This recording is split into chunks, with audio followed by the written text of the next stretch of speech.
Hello guys, आज हम अपना नया चैप्टर स्टार्ट करेंगे सॉलिड स्टेट। तो हम बिगिन करते हैं अपना चैप्टर। तो जब भी हम मैटर की स्टडी करते हैं, मैटर की हम देखते हैं तीन स्टेट्स होती हैं मेनली, और वो तीन स्टेट होती हैं अपनी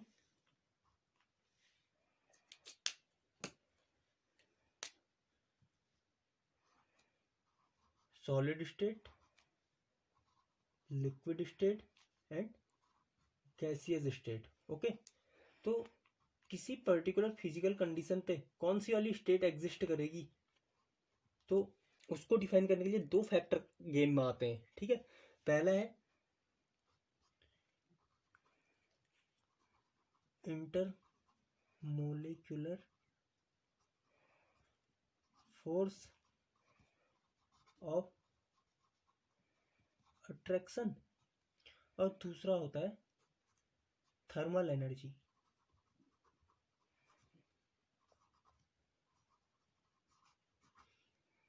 ये आती है ड्यू टू हीट, या और ये रिपल्सिव होती है नेचर में, रिपल्सिव। ठीक है, अभी मैं इस कॉन्टेक्स्ट में बात कर रहा हूँ तो ये रिपल्सिव होगी। ठीक है, तो अगर हम बात करें कि हमारा, इसको मैं लिखूंगा IMF। ठीक है, IMF इंटरमोलिकुलर फोर्स। अगर हमारा IMF बहुत ज़्यादा हाई हो, इंटरमोलिकुलर फोर्स ऑफ अट्रैक्शन बहुत ज़्यादा हाई हो, और थर्मल एनर्जी जो है बहुत कम हो, यानी कि रिपल्सिव फोर्स बहुत कम है और अट्रैक्शन का फोर्स बहुत ज़्यादा है, यानी कि मॉलिक्यूल्स चिपक के रहेंगे, यानी कि मॉलिक्यूल्स रहेंगे आपके इस टाइप से चिपक के, और जब भी मॉलिक्यूल इस टाइप से चिपक के रहते हैं, एक दूसरे के साथ चिपक के रहते हैं, तो इस स्टेट को बोलते हैं सॉलिड स्टेट। ठीक है, लेकिन जैसे ही IMF थोड़ा कम हो जाएगा तो ये थोड़ा बढ़ने लगेगा। तो इस स्टेट में मॉलिक्यूल्स को थोड़ा मूव करने के लिए क्या हो जाएगा, रिपल्सन थोड़ा बढ़ेगा, तो मॉलिक्यूल एक दूसरे से थोड़ा दूर जाएंगे। और जब भी इस टाइप की स्टेट आती है तो इस टाइप की स्टेट को बोलते हैं लिक्विड स्टेट। लेकिन जब IMF कतई डिक्रीज हो जाए, बहुत ज़्यादा डिक्रीज हो जाए, और रिपल्सिव फोर्स डोमिनेट करने लगे, तो इस स्टेट में पार्टिकल कुछ इस टाइप से एग्जिस्ट करने लगते हैं, और इस टाइप की स्टेट को बोलते हैं गैसियस स्टेट। ठीक है,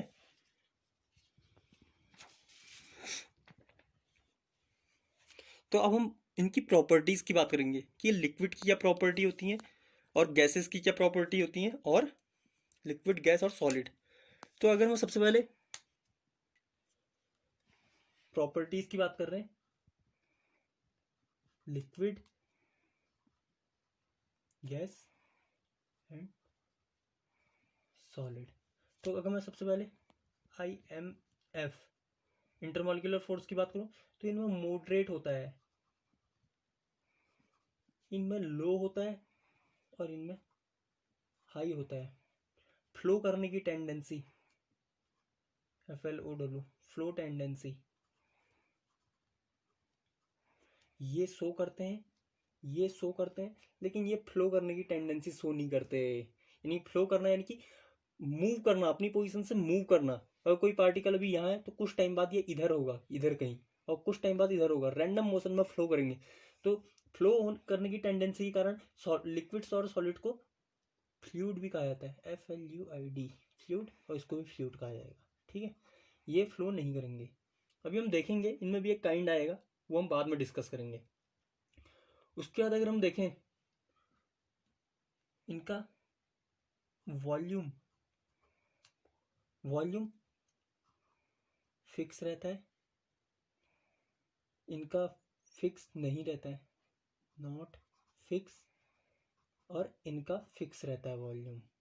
इसको हम ऐसे देख सकते हैं, अगर मैं किसी घड़े में या किसी बीकर में अगर मैं यहाँ पे लिक्विड भरूँ, तो इसका वॉल्यूम इसमें भी अगर मान लो 50 ml है, तो अगले में भी, अगर मैं इस टाइप की कोई टेस्ट ट्यूब ले लूँ, इसमें भी 50 ml होगा, और सॉलिड का तो फिक्स रहता ही है। ठीक है, लेकिन गैसेज में क्या होगा, अगर मैं उसे इस बीकर में बंद कर दूं तो वो इतना पूरा वॉल्यूम ले लेगी, क्योंकि उसमें एक्सपेंड होने की प्रॉपर्टी होती है। और अगर मैं उसे यहाँ कहीं ऐसे इसको नीचे को कर दूं कॉर्क को, तो वो इतने में भी आ जाएगी, तो वॉल्यूम चेंज हो रहा है, इसलिए इसका वॉल्यूम फिक्स नहीं रहता है। अगर मैं इसके शेप की बात करूं, तो इसका भी नॉट फिक्स, और इसका भी नॉट फिक्स, लेकिन इसका शेप भी फिक्स रहता है। जैसे कि मेरे हाथ पे पेन है, इसका शेप बदल नहीं रहा है, लेकिन अगर मैं पानी को एक गिलास में ले लूँ तो उस वक्त वो अपना शेप एक गिलास के रूप में ले लेगा। लेकिन अगर मैं किसी दूसरे टाइम से कप में ले लूँ किसी, तो वो कप का शेप ले लेगा। इसलिए इनका शेप कोई फिक्स नहीं होता लिक्विड्स का। उसी तरह गैस भी है। जैसे कि हम गैस कहाँ भरते हैं, बलून में भरते हैं, तो उस टाइम पे वो बलून का शेप ले लेती है। लेकिन गैस अगर टायर में भरी जाए, जो गाड़ी का टायर होता है, तो वो गाड़ी के टायर का शेप ले लेगी उस वक्त। तो इनका शेप फिक्स नहीं होता है, ठीक है। उसके बाद हम कंप्रेसिबिलिटी की बात करेंगे। PRE, कंप्रेसिबिलिटी, ठीक है। तो ये होते हैं कंप्रेसिबल, ठीक है। ये होते हैं कंप्रेसिबल, और ये भी कंप्रेसिबल होंगे, लेकिन ये नॉन कंप्रेसिबल होंगे। कंप्रेसिबल है कि अगर हम इन पे प्रेशर लगाएं तो क्या अपना शेप चेंज करेंगे, हाँ, क्योंकि हम देख चुके हैं शेप चेंज कर रहे हैं, शेप चेंज कर रहे हैं, और ये फिक्स है, इसलिए ये नॉन कंप्रेसिबल है। ये कंप्रेसिबल होंगे ये दोनों, ठीक है। अब हम सॉलिड्स को डिफाइन करते हैं, क्योंकि इस चैप्टर में हम मेनली सॉलिड्स के साथ डील करेंगे। तो सॉलिड्स, सॉलिड मेनली दो तरीके के होते हैं। एक होते हैं अमोर्फस, अमोर्फस अमोर्फस एंड दूसरे होते हैं क्रिस्टलाइन, क्रिस्टलाइन, ओके। अब इनमें बात ये होती है ना, सॉलिड्स में हमने देखा था इंटरमोलिकुलर फोर्स ऑफ अट्रैक्शन बहुत हाई था और मॉलिक्यूल आपस में चिपके हुए थे। तो अमोर्फस की जो खासियत होती है इनमें क्या होता है, कोई भी ऑर्डर फॉलो नहीं होता। और क्रिस्टलाइन की जो इंपॉर्टेंट बात होती है, इसमें ऑर्डर फॉलो होता है। ये होते हैं ऑर्डर्ड, ODERED, ऑर्डर्ड, ठीक है, OR, ऑर्डर्ड। और ये होते हैं नॉन ऑर्डर्ड, ठीक है। अब ऑर्डर्ड और नॉन ऑर्डर्ड से मेरा मतलब है, अगर हम किसी सॉलिड में देखें, अगर उसके पार्टिकल, अगर अगर मैं मान लूँ कि उसका पार्टिकल ऐसे स्फेरिकल है, तो सारे पार्टिकल इस तरीके से एक टाइप का पैटर्न फॉलो कर रहे होंगे, ठीक है, इस टाइप से, इस टाइप के होते हैं क्रिस्टलाइन। अगर मैं देखूं ये चीज दोबारा यहाँ पे फिर से फॉलो हो रही है, ये चीज फिर से फॉलो हो रही है, हमें बार बार एक पैटर्न देखने को मिल रहा है। जैसे यहाँ पे हमें किसका, एक स्क्वायर का पैटर्न देखने को मिला, इसी तरह ये ऐसा भी हो सकता था, इसके नीचे, इसके नीचे, इसके नीचे, यहाँ इसके नीचे। अब अगर मैं देखूँ यहाँ पे मुझे इस टाइप का पैटर्न देखने को मिलेगा, इसके बाद फिर से ऐसा एक पैटर्न मिल जाएगा हमें इस टाइप से, ठीक है, यहाँ पे। लेकिन इनमें क्या होता है, मॉलिक्यूल चिपके तो होते हैं लेकिन कोई पैटर्न नहीं बना है, कैसे भी चिपके हैं मतलब वो, ठीक है, ऐसे रैंडम ऑर्डर में। तो ये नॉन ऑर्डर्ड होते हैं। फिर ऐसी नॉन, अगर मैं एक एग्जांपल दूं आपको, या हम इनकी अगली प्रॉपर्टी की बात करते हैं, तो ये होते हैं आइसोट्रॉपिक नेचर में, आइसोट्रॉपिक, ठीक है। और ये होते हैं एनआइसोट्रॉपिक। अब आइसोट्रॉपिक से मेरा मतलब क्या है, आइसोट्रॉपिक से मतलब है different properties in different direction, ठीक है। डिफरेंट डायरेक्शन में अलग अलग प्रॉपर्टीज दिखाएंगे। जैसे कि अभी मैं इनकी इलेक्ट्रिकल प्रॉपर्टीज की बात करता हूँ। अगर मैं मान लो इस डायरेक्शन में इसकी प्रॉपर्टी मेजर करने चलूँ तो मुझे कुछ 2-3 पार्टिकल स्ट्राइक कर रहे हैं। लेकिन अगर मैं इस डायरेक्शन में इनकी प्रॉपर्टी मेजर करने चलूँ तो मुझे 4 पार्टिकल से यहाँ पे इलेक्ट्रिसिटी मिलेगी। तो अलग अलग वैल्यू आएगी हर बार अगर मैं इनकी बात करूँ, इलेक्ट्रिसिटी, अगर मैं इलेक्ट्रिकल प्रॉपर्टी की बात करूँ यहाँ पे, ठीक है। लेकिन अगर मैं बात करूँ, मैं इसकी, अगर मैं इस डायरेक्शन में बात करूँ, मैं यहाँ से बात करूँ, हर डायरेक्शन में मुझे सेम टाइप की मिलेगी, हर डायरेक्शन में सेम टाइप की, ये आगे वो एक्सटेंड भी होगा तो हर डायरेक्शन में सेम टाइप की वो मिलेगी। तो इस प्रॉपर्टी को कहा जाता है एनाइसोट्रॉपी, यानी कि सेम प्रॉपर्टी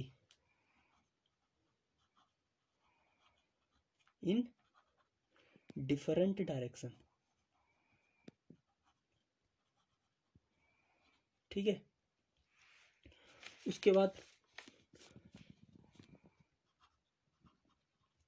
अमोर्फस और दूसरे होंगे क्रिस्टलाइन। अगर मैं एमोर्फस की बात करूं तो इनका मेल्टिंग पॉइंट जो होगा वो नॉट, मैं मेल्टिंग पॉइंट की बात कर रहा हूँ, MP, melting point not sharp, ठीक है। और इनका शार्प होगा।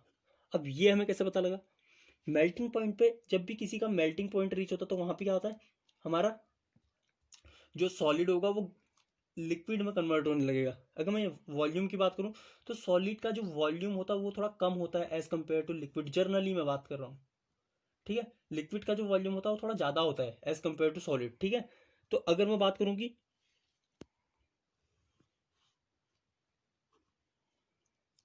यहाँ पे इनका वॉल्यूम है, ठीक है, और यहाँ पे मैं टेम्परेचर बढ़ा रहा हूँ, तो जब सॉलिड वाली फॉर्म होगी तो इस टाइप से होंगे। तो इनको जब हीट किया जाता है ग्रेजुअली ऐसे बढ़ते आते बढ़ते आते बढ़ते आते हैं और एक जगह पे आके ऐसे फैल जाते हैं, ठीक है। तो ये बोला जाता है कि यार इनका मेल्टिंग पॉइंट कहीं ये होगा, ठीक है। यहाँ पे लिक्विड स्टेट रीच कर ली है इसने और ये वॉल्यूम इसका चेंज हो रहा है। लेकिन जब हम यहाँ पे बात करते हैं वॉल्यूम टेम्परेचर, तो जब इसे हीट करते हैं तो ये कांस्टेंट रहता है, यानी कि सॉलिड अभी भी सॉलिड है। लेकिन जैसे ही T equal to T M आता है तो वहाँ पे इसका वॉल्यूम बहुत एब्रप्टली चेंज करता है, बहुत तेजी से चेंज करता है। इसका मतलब क्या है कि जो सॉलिड है वो अचानक से लिक्विड में कन्वर्ट हो गया, यानी कि कुछ इस तरीके से वॉल्यूम अचानक से इतना बढ़ गया है, तो इसका मतलब पक्का ही सॉलिड आपका किसी में कन्वर्ट हो गया लिक्विड में। तो इसी टेम्परेचर को इसमें इसे किसे क्या बोल दिया जाता है, Tm। तो इनका जो मेल्टिंग पॉइंट है शार्प है, और इनका शार्प नहीं, इनका ग्रेजुअल मेल्टिंग पॉइंट है, ग्रेजुअल, बहुत आराम से बढ़ते आ रहा है बढ़ते आ रहा है। और इसी प्रॉपर्टी के कारण ये जो बीच का पोर्शन है ना, इस जब हम इस टेम्परेचर रेंज में बात करें तो यहाँ पे इनमें क्या आ जाती है, हल्की फ्लूइडिटी आ जाती है, ठीक है।